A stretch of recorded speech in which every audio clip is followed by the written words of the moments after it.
Results వచ్చాక 6 murder case అసలు ఏం జరిగేదండి? ఆ కేసులో ఎలాగ ఇన్వెస్టిగేషన్ చేసుకుంటూ వచ్చారు? దాంట్లో కన్విక్షన్ రావడానికి మెయిన్ రీజన్ ఏంటి? అది యాక్చువల్గా ఎర్లీ మార్నింగ్ 6:30, 7 అవుతుంది. అంతకుముందు అలా డిఎస్ఆర్ చెప్పాం మా ఏసీపీ గారికి, రాత్రి నైట్ విషయాలు ఏం లేవు సార్, ఆయన అయిపోయిన తర్వాత ఫోన్ కాల్ వచ్చింది. సార్ జుత్తాడ విలేజ్లో ఫోన్ కాల్ వచ్చింది సార్, 2 మర్డర్ అయిపోయారు సార్. వెళ్ళి చూశాను సార్, బయటే ఉన్నారు, బయట ఒక బాడీ ఉంది సార్ అన్నాడు. 2 మర్డర్ అంటేనే షాక్ అవుతాం, సాధారణ మేజర్ ఇష్యూ. కానీ 2 మర్డర్ అనగానే షాక్ అయ్యాం. డబుల్ మర్డర్ అనగానే కొంచెం మరీ షాక్ అవుతా. షాక్ అయ్యి ఇమీడియట్గా మా ఏసీ గారు చెప్పడం జరిగింది. చెప్పిన తర్వాత చూడు లోపలికి వెళ్ళి చూడనంటే, లోపలికి వెళ్ళి సార్ 2 కాదు సార్ 4 అన్నాడు. మళ్ళీ 2 మినిట్స్కి సార్ 4 కాదు సార్ 6 అన్నాడు. అంటే చాలా తక్కువ మందికి సర్వీస్లో అంత మర్డర్ల కేసెస్ జరగడం చూస్తారు. ఏసీపీ గారు చెప్పిన ఏసీపీ గారు సిపి మనీష్ కుమార్ సిన్హా సార్ వెంటనే ఫోన్ చేశారు. అశోక్ ఏంటంటే సార్ ఇది సార్ ఏం జరిగింది పొలిటికల్? లేదు సార్ సైకోలా ఉన్నాడు సార్. తర్వాత మా హెడ్ కానిస్టేబుల్ మాట్లాడితే సరే ఇమీడియట్గా నేను స్పాట్కి వెళ్ళడం జరిగింది. స్పాట్కి వెంటనే అంటే సైకో సార్, ఈడెవడో సైకో చేశాడు సార్ అన్నాడు. వెంటనే వెపన్ క్యారీ చేసుకుని టెస్టులు పట్టుకుని సీన్కి వెళ్ళిపోయాను. సీన్కి వెళ్ళిన లోపలికి వెళ్ళి చూసేసరికి సిపి గారు కూడా వచ్చారు, Manish Kumar sir. Scene of offence ఎలాగ ఉందంటే, జుత్తాడు విలేజ్ లోపల ఒక బిల్డింగ్ బయట వరండాలో ఒక డెడ్ బాడీ, హాల్లో ఒక బేబీ డెడ్ బాడీ, హాల్లోనే చిన్న పార్టీషన్ ఒక బెడ్రూమ్, అందులో 2 డెడ్ బాడీలు, పూల్ ఆఫ్ బ్లడ్ మొత్తం అంతా. అలా బయటికి అలా వెళ్ళేసరికి బ్యాక్ సైడ్ వాష్రూమ్స్ ఉన్నాయి. వాష్రూమ్లో 2 డెడ్ బాడీలు, అన్నీ కట్ ఇంజరీస్, మొత్తం బ్లీడింగ్ అంతా, టోటల్ బ్లీడింగ్ అంతా. ఏసీపీ గారు కూడా వచ్చారు. సార్ మీరు అన్న పూల్ ఆఫ్ బ్లడ్, మరి మీ ఫుట్ ప్రింట్ ఎలా వెళ్ళిందంటే అక్కడ మీదే ఎక్కువ ఉంటుంది కదా? అంటే మేము ఫుట్ ప్రింట్ అంటే మేము జాగ్రత్తగా ఒక పక్కన వెళ్ళడం జరిగింది. ఇవన్నీ ఐడెంటిఫై చేసుకున్నప్పుడు ఒక ఫుట్ ప్రింట్ ఒకటి, బేర్ ఫుట్ ప్రింట్ ఒకటి ఐడెంటిఫై. మేము చూస్తూ ఉంటాం, సాధారణంగా అందరూ షూస్ చెప్పులు వాడతారు. బేర్ ఫుట్ ఐడెంటిఫికేషన్ అయ్యింది హాల్లో. తర్వాత అందరికీ కట్ ఇంజరీస్ మొత్తం. మరి చేతులు వాళ్ళకి బెడ్రూమ్లో చేతులు లేవు, ఫ్రంట్ దగ్గర అయ్యేసరికి మొత్తం కటింగ్ ఇంజరీస్ అన్నమాట. చిన్న పిల్లలు, 2 చిన్న పిల్లలు. అది చూసేసరికి అంటే ఎప్పుడు సినిమాల్లో ఏదో చూడడం తప్పించి రియల్గా అన్ని డెడ్ బాడీలు చూడడం కూడా ఫస్ట్ టైం. అయితే సిపి సార్ వచ్చారు, తర్వాత అందరు సీనియర్ ఆఫీసర్స్ వచ్చారు. Scene of offence clues teams రావడం జరిగింది. క్లూస్ టీమ్స్లో మొత్తం బాడీ తాలూకా అన్ని బ్లడ్ స్టెయిన్స్, ఎర్త్, తర్వాత ఫుట్ ప్రింట్, ఫోటోగ్రాఫ్స్, వీడియోగ్రాఫ్స్ అన్నీ తీసుకోవడం జరిగింది. తీసుకున్న తర్వాత అది ఏసీపీ గారు శ్రీపాదరావు గారు అని ఇన్వెస్టిగేషన్ ఆఫీసర్ అన్నమాట, ఆయన వచ్చారు. తర్వాత ముద్దాయి సరెండర్ అవడం జరిగింది. వాడే వచ్చాడు పొల్యూషన్కి. ఏమంటాడు అంటే ఏమైందంటే, దీంట్లో మీకు చెప్పాల్సింది తర్వాత తెలిసింది అది. బట్ సరే, అతను body with full blood strain తోటి, కత్తితోటి పోలీస్ స్టేషన్ అక్కడే వాడు అంటే యాక్చువల్గా 2 మా సెక్రటరీల దగ్గర సరెండర్ అవ్వడం జరిగింది. వాడిని తీసుకుని పోలీస్ స్టేషన్కి వెళ్ళాం. అంటే స్పాట్లోనే కత్తి పట్టుకుని అక్కడే ఉన్నాడు, ఆ దగ్గరలోనే ఉన్నాడు. ఆ తర్వాత సెక్రటరీ దగ్గరికి వెళ్ళడం జరిగింది, విఆర్ వాళ్ళ దగ్గరికి. ఆ విఆర్ఓ పట్టుకుని మాకు తీసుకురావడం జరిగింది. మొత్తం అంతా బ్లడ్ స్టెయిన్స్, పెద్ద కత్తి ఉంది, ఆ కత్తి కూడా బ్లడ్ స్టెయిన్స్. అయితే అప్పుడు వెంటనే ఇన్వెస్టిగేషన్ పరంగా వచ్చేసరికి అతని మీద ఉన్న బ్లడ్ క్లోత్స్ తీసుకోవడం, సీజ్ చేయడం, 2 మధ్యవర్తుల సమక్షంలో, కత్తి కూడా మధ్యవర్తుల సమక్షంలో సీజ్ చేయడం మా ఏసీపీ గారు చేశారు, నేను అసిస్ట్ చేయడం జరిగింది. అలాగే ఈ పూల్ ఆఫ్ బ్లడ్ స్టెయిన్స్ తీసుకోవడం, ఆ ఫుట్ ప్రింట్ తీసుకోవడం, ఇవన్నీ జరిగింది. అప్పుడు చాలా యాజిటేషన్ కూడా ఆ ఫ్యామిలీ మెంబర్స్ తీసుకొచ్చారు. ఆ రోజు సాయంకాలం వరకు ఇంక్వెస్ట్ బాడీస్ని అన్ని పోస్ట్ మార్టం పంపించడం జరిగింది. వాళ్ళ ఫ్యామిలీ మెంబర్స్ కూడా సార్ ఆరుగురు చంపిన వ్యక్తి ఎవరు, చనిపోయిన వ్యక్తులు ఎవరు, చంపడానికి కారణం? చంపిన ఆయన పేరు బత్తిన అప్పలరాజు అండి. సేమ్ అదే విలేజ్లో ఉంటాడు. విజయ్ కుమార్ అని వాళ్ళ ఫ్యామిలీ మెంబర్స్ వీళ్ళంతా కూడా చనిపోయినారు. విజయ్ కుమార్ అనే అతను ఇంతకుముందు బత్తిన అప్పలరాజు దగ్గరలోనే వాళ్ళ పోర్షన్లోనే ఉండేవాడు. అయితే ఈ బత్తిన అప్పలరాజు తాలూకా అమ్మాయిని మిస్బిహేవ్ చేశాడు విజయ్ కుమార్ అనే దాని మీద ఒక కంప్లైంట్ అంతకుముందు బిఫోర్ ఇయర్లో ఒక కంప్లైంట్ అవ్వడం జరిగింది. కేసు కూడా రిజిస్టర్ అయింది. అది ఈ బత్తిన అప్పలరాజు కొంచెం బాగా ఫెరోషియస్గా ఉండడం వల్ల ఈ విజయ్ కుమార్ ఏం చేశాడంటే ఫ్యామిలీ మెంబర్స్ తోటి విజయవాడ షిఫ్ట్ అయిపోయాడు. అతను మ్యాషన్ వర్క్ చేసుకుంటాడు, విజయవాడ షిఫ్ట్ అయిపోయాడు. అప్పటి నుంచి కూడా ఒక 1.5 year నుంచి కూడా అతను అసలు ఈ జుత్తాడ రాలేదు. అంటే బత్తిన అప్పలరాజు కూతురు పట్ల మిస్బిహేవ్ చేశాడు అనేది ఎఫ్ఐఆర్. దాని మీద కేసు కూడా ఉంది. పెద్దల సమక్షంలో కూడా పెట్టడం జరిగింది. కానీ అతను రాలే, ఎవరైతే విజయ్ కుమార్ అప్పటి నుంచి విజయవాడ నుంచి రాలేదు. ఇతను కొంచెం ఫెరోషియస్గా ఉంటాడు, కొంచెం మంచోడు కాదని ఉద్దేశంతో అతనికి బత్తిన అప్పలరాజుకి ఎప్పటి నుంచో అలా కోపం ఉండిపోయింది. అయితే ఈ బత్తిన అప్పలరాజే ఆ సైట్ చూపించడం, అక్కడ ఫస్ట్ దిగాడు, తర్వాత ఒక ఇల్లోటి కన్స్ట్రక్షన్ చేసుకున్నాడు ఎవరు విజయ్ కుమార్. ఈ విజయ్ కుమార్ ఫ్యామిలీ తోటి షిఫ్ట్ అయిపోయాడు. వాళ్ళ ఫాదర్ ఒక ఆయన ఉండేవాడు, ఆయన వేరే ప్రైవేట్ జాబ్ అయితే చేసుకునేవాడు. అయితే రీజన్ వచ్చేసరికి ఆ రోజు ఏమైందంటే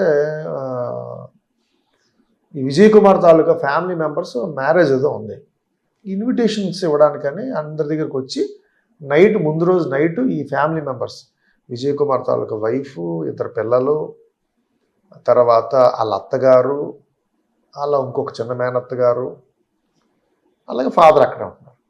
వీళ్ళందరూ కూడా నా ఇంట్లో ఉన్నారు. ఉదయం పూట మార్నింగ్ అరౌండ్ 6 అలాగ అవుతుంది.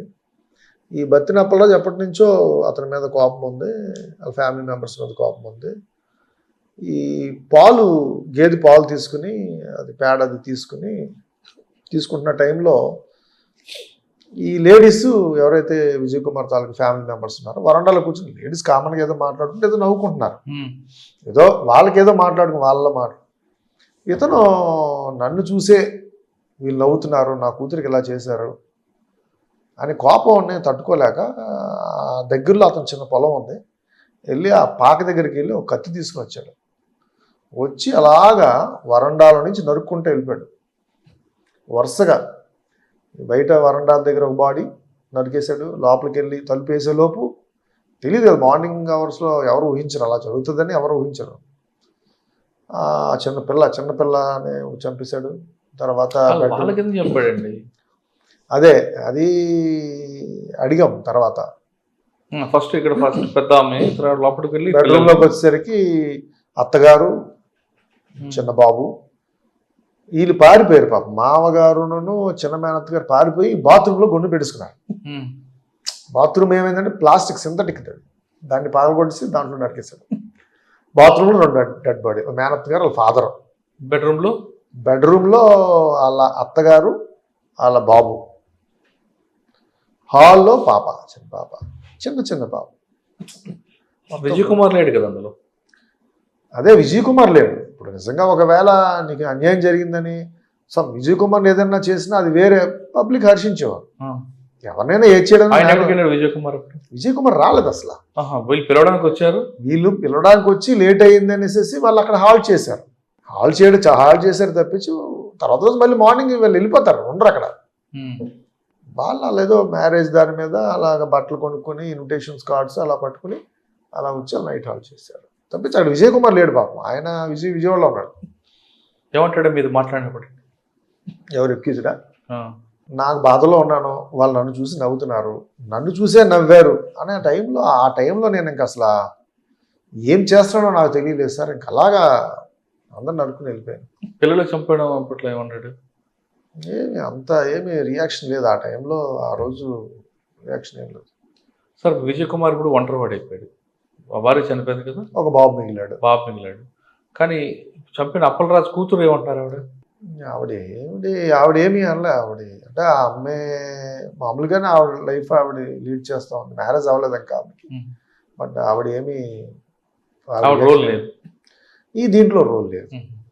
ఫాదర్ చేసిన దాంట్లో ఆమె వాళ్ళు మదర్ది కానీ లేదంటే అదే వైఫ్ కానీ ఆ వైఫ్ కానీ పిల్లలు కానీ రోల్ ఏమి అది ఆ టైంలో ఇంకా ఆడు ఇంకా కోపానికి ఆడు మనిషిలా కాకుండా సార్ ఇంత పరేషన్గా వచ్చాడు కదా, ఆయన ప్రీవియస్ రికార్డులో ఏమైనా తెలుగుందా? గతంలో ఏమైనా కొట్టడం కానీ తిట్టడం కానీ ఎవరైనా అటాక్ చేయడం? ప్రీవియస్ రికార్డులో ఒక కేసు ఉంది అతని మీద, కానీ అది పొలం తగు ఇది తప్పించి అదర్వైజ్ ఏం లేదు.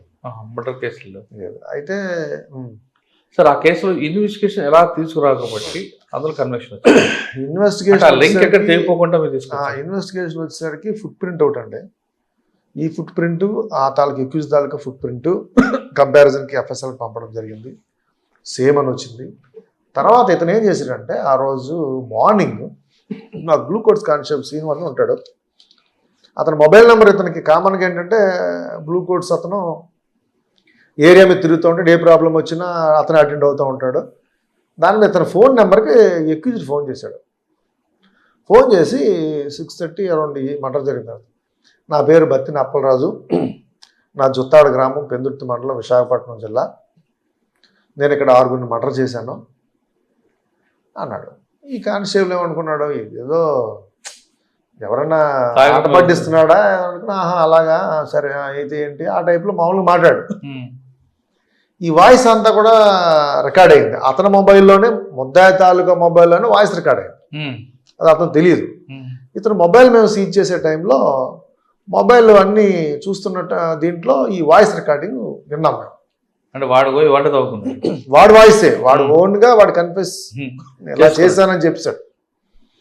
అది దాన్ని ఏం చేశామంటే అప్పుడు కోర్టుకి పిటిషన్ ఫైల్ చేసి అక్యూజ్డ్ తాలూకా వాయిస్ రికార్డింగ్ తీసుకోండి మేడం అని చెప్పి అక్కడ జడ్జి గారికి పిటిషన్ ఫైల్ చేస్తే అప్పుడు జైల్లోనే ఉన్నాడు, ఇంచుమించు 1 year జైల్లో ఉన్నాడు.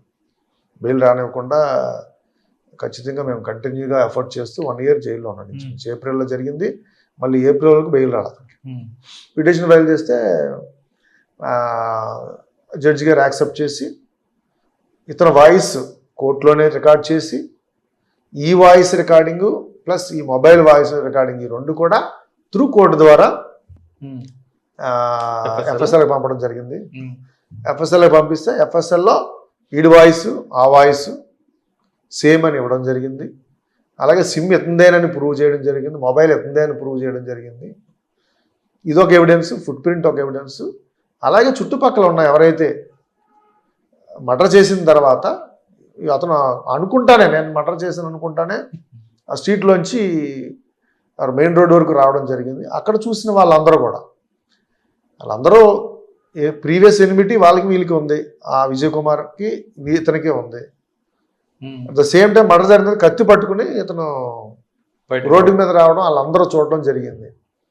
ఎవరైతే విట్నెస్లు అందరూ కూడా హాస్టల్ అయిపోకుండా చెప్పడం జరిగింది. అలాగే ఆ 6 డెడ్ బాడీలకి ఎస్ఐస్ మేము అందరూ ఇంక్వెస్ట్ చేయడం జరిగింది. అందరూ అలాగే ఇన్వెస్టిగేటింగ్ ఆఫీసర్ శ్రీపాద్ గారు, పీపీ గారు వీళ్ళందరూ కూడా ఎఫర్ట్స్ వలన అతనికి ఉరి శిక్షకి జడ్జిమెంట్ ఇవ్వడం జరిగింది. ఉరి శిక్ష. ఓకే సార్, ఇప్పుడు ఇందులో డిఫెన్స్ వాళ్ళు తీసుకున్న లైన్ ఏంటండి? డిఫెన్స్ అన్నీ తీసుకున్నా జరగలేదు, ఎవరైనా జరగలేదనే చెప్తారు, అప్పుడు అతను ప్రజెన్స్ లేదని చెప్తారు. ఇంకా అలాగా అన్ని రకరకాల రీజన్స్తో. కానీ మెయిన్ ఈ కేసులో వాయిస్ రికార్డ్ అనేది ఇంపార్టెంట్గా కనిపిస్తుంది. అంటే నాకు తెలిసి వాయిస్ రికార్డు మంచి ఎవిడెన్స్, ఫుట్ ప్రింట్ అతని ప్రజెన్స్ చెప్తుంది, అతని తాలూకా వాయిస్ అతనే మాట్లాడాడు, వాలంటరీగా మాట్లాడని తప్పించి అప్పుడు ఎందుకంటే ఆ వాయిస్ రికార్డింగ్ అయ్యే టైంకి మొబైల్కి మేము అరెస్టులు కూడా చేయలే.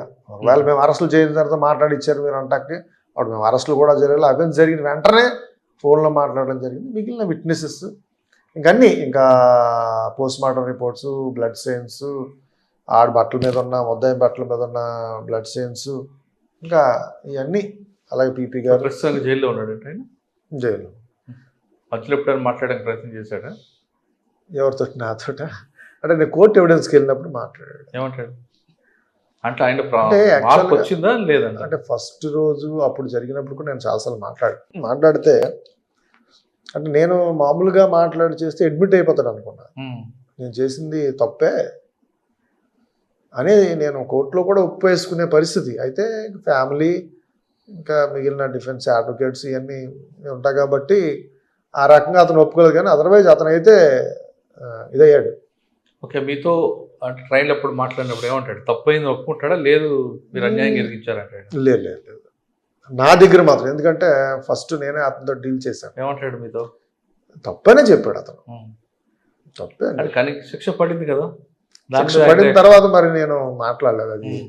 నేను ఎక్కడున్నానో అక్కడ ఓన్లీ నాది కానీ మీ వాళ్ళు చెప్పుంటారు కదా కోర్టులో, బయట కానిస్టేబుల్. నేను అడగలేదు. ఆహా. అంటే వాళ్ళ ఫ్యామిలీ అంతా, ఆయన భార్య పిల్లలు అందరూ బయటే ఉన్నారు. వాళ్ళందరూ బయట, వాళ్ళు ఎప్పుడు కూడా రెసిస్ట్ చేయాలి. అంటే వాళ్ళు జరిగింది ఫ్యాక్ట్, పోలీసులు ఏమీ కావాలని చేసింది ఏం లేదు. ఉమ్. సొసైటీలో అది ఎంత కోపం ఉన్నా ఏమున్నా కానీ అంత మృగంలాగా క్రూరంలాగా పిల్లల్ని అనేది చాలా దారుణం. అది కానీ ఎక్కడ కూడా సింపతి వచ్చినట్లేదండి, అతను సింపతి వచ్చినట్లేదు. సింపతి అతను మొదట్లో ఉంది, తర్వాత మనిషి మార్పు అనేది వస్తుంది. ఫస్ట్లో రియలైజేషన్ నేను చేశాను ఇది అన్నాడు, తర్వాత తప్పేని అన్నాడు, తర్వాత ఆయన లైఫ్ స్టైల్కి నేను ఎలాగైనా బయటకు వచ్చేయాలి అనే ఉద్దేశంలో ఉంటాడు, కాబట్టి అది మనం చెప్పలేం.